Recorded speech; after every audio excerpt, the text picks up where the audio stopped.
बार शहंशाह अकबर अपने साथ बीरबल को शिकार पर ले गए। उनके साथ सेना की एक टुकड़ी और कुछ सेवक भी थे। शिकार करके कुछ एक दिनों में अकबर लौटने लगे। तभी रास्ते पर एक गांव को देखकर बादशाह के मन में उसके बारे में जानने की इच्छा जगी। उन्होंने तुरंत अपने साथ आए बीरबल से पूछा कि क्या तुम इस गांव के बारे में कुछ जानते हो? मुझे इस जगह के बारे में जानना है। बीरबल ने जवाब दिया, शहंशाह, मुझे भी इस गांव के बारे में कुछ नहीं पता है। अपने राज्य के इस गांव की तरफ मैं भी पहली बार ही आया हूँ। आप यहाँ के बारे में जानना चाहते हैं तो मैं किसी से पूछकर बताता हूँ। तभी बीरबल की नजर एक आदमी पर पड़ी। उन्होंने उसे अपने पास बुलाकर पूछा, भाई, क्या तुम इसी गांव के रहने वाले हो? अगर हाँ, तो इस गांव के बारे में मुझे सब कुछ बता दो। यहाँ सब बढ़िया तो चल रहा है ना? वो आदमी बीरबल के सवालों का जवाब दे ही रहा था कि उसकी नजर बादशाह पर पड़ गई। उसने उन्हें पहचान लिया। फिर बोला कि साहब, आप लोगों के राज में यहाँ कुछ खराब कैसे हो सकता है? यहाँ सब कुछ बढ़िया है। तब बादशाह ने उससे पूछा, तुम्हारा नाम क्या है? उस व्यक्ति ने जवाब में कहा, मेरा नाम गंगा है। बादशाह फिर बोले, पिता का नाम? जवाब मिला, जमुना। इतना सुनकर बादशाह ने पूछा कि फिर तो जरूर तुम्हारी माँ का नाम सरस्वती होगा? उसने कहा, नहीं हुजूर, मेरी माँ का नाम नर्मदा है। इन सभी बातों को सुनकर बीरबल को हंसी आ गई और उन्होंने मजाकिया अंदाज में कहा, बादशाह, अब यहाँ से आगे बढ़ना सही नहीं है। यहाँ सारी नदियाँ हैं। आपके पास नाव भी नहीं है, तो आगे मत जाइए। आगे बढ़ने के लिए नाव का होना जरूरी है, नहीं तो डूबने का डर बना रहेगा और यहाँ ज्यादा देर रुके तो सब कुछ बह जाएगा। बीरबल की यह बात सुनकर बादशाह को भी जोर से हंसी आ गई। वो व्यक्ति भी बीरबल का मजाक सुनकर मुस्कुराते हुए वहां से चला गया। कहानी से सीख: हर दम व्यक्ति को गंभीर रहने की जरूरत नहीं होती है, हंसी मजाक करना भी जरूरी है। अकबर के महल में कई कीमती सजावट की वस्तुएं थी, लेकिन एक गुलदस्ते से अकबर को खास लगाव था। इस गुलदस्ते को अकबर हमेशा अपनी पलंग के पास रखवाते थे। एक दिन अचानक महाराज अकबर का कमरा साफ करते हुए उनके सेवक से वह गुलदस्ता टूट गया। सेवक ने घबराकर उस गुलदस्ते को जोड़ने की बहुत कोशिश की, लेकिन नाकाम रहा। हार कर उसने टूटा गुलदस्ता कूड़ेदान में फेंक दिया और दुआ करने लगा कि राजा को इस बारे में कुछ पता न चले। कुछ देर बाद महाराज अकबर जब महल लौटे तो उन्होंने देखा कि उनका प्रिय गुलदस्ता अपनी जगह पर नहीं है। राजा ने सेवक से उस गुलदस्ते के बारे में पूछा तो सेवक डर के मारे कांपने लगा। सेवक को जल्दी में कोई अच्छा बहाना नहीं सूझा तो उसने कहा कि महाराज, उस गुलदस्ते को मैं अपने घर ले गया हूँ ताकि अच्छे से साफ कर सकूं। यह सुनते ही अकबर बोले, मुझे तुरंत वो गुलदस्ता लाकर दो। अब सेवक के पास बचने का कोई रास्ता नहीं था।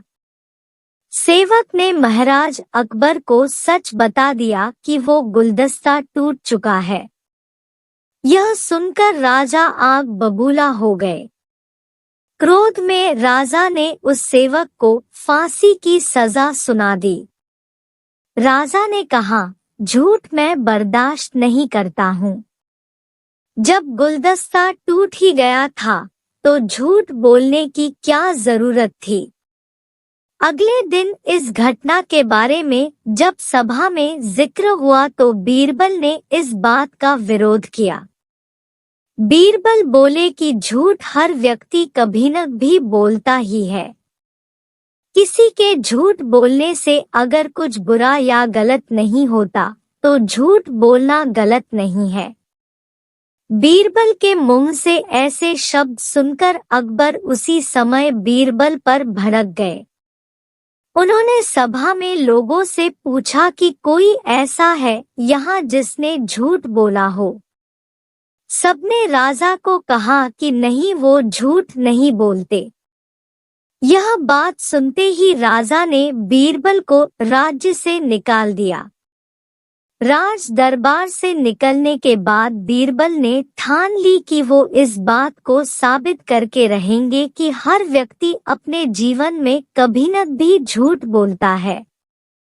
बीरबल के दिमाग में एक तरकीब आई, जिसके बाद बीरबल सीधे सुनार के पास गए। उन्होंने जौहरी से सोने की गेहूं जैसी दिखने वाली बाली बनवाई और उसे लेकर महाराज अकबर की सभा में पहुंच गए।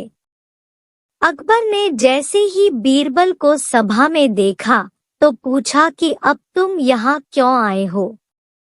बीरबल बोले, जहांपना आज ऐसा चमत्कार होगा जो किसी ने कभी नहीं देखा होगा। बस आपको मेरी पूरी बात सुननी होगी। राजा अकबर और सभी सभापतियों की जिज्ञासा बढ़ गई और राजा ने बीरबल को अपनी बात कहने की अनुमति दे दी। बीरबल बोले, आज मुझे रास्ते में एक सिद्ध पुरुष के दर्शन हुए। उन्होंने मुझे यह सोने से बनी गेहूं की बाली दी है और कहा कि इसे जिस भी खेत में लगाओगे वहां सोने की फसल उगेगी। अब इसे लगाने के लिए मुझे आपके राज्य में थोड़ी सी जमीन चाहिए। राजा ने कहा, यह तो बहुत अच्छी बात है, चलो हम तुम्हें जमीन दिला देते हैं। अब बीरबल कहने लगे कि मैं चाहता हूँ कि पूरा राज दरबार यह चमत्कार देखे। बीरबल की बात मानते हुए पूरा राज दरबार खेत की ओर चल पड़ा। खेत में पहुंचकर बीरबल ने कहा कि इस सोने से बनी गेहूं की बाली से फसल तभी उगेगी जब इसे ऐसा व्यक्ति लगाए जिसने जीवन में कभी झूठ न बोला हो। बीरबल की बात सुनकर सभी राजदरबारी खामोश हो गए और कोई भी गेहूं की बाली लगाने के लिए तैयार नहीं हुआ। राजा अकबर बोले कि क्या राजदरबार में कोई ऐसा व्यक्ति नहीं है जिसने अपने जीवन में कभी झूठ न बोला हो। सभी खामोश थे। बीरबल बोले, जहांपना अब आप ही इस बाली को खेत में रोप दीजिए। बीरबल की बात सुनकर महाराज का सिर झुक गया। उन्होंने कहा, बचपन में मैंने भी कई झूठ बोले हैं, तो मैं इसे कैसे लगा सकता हूँ।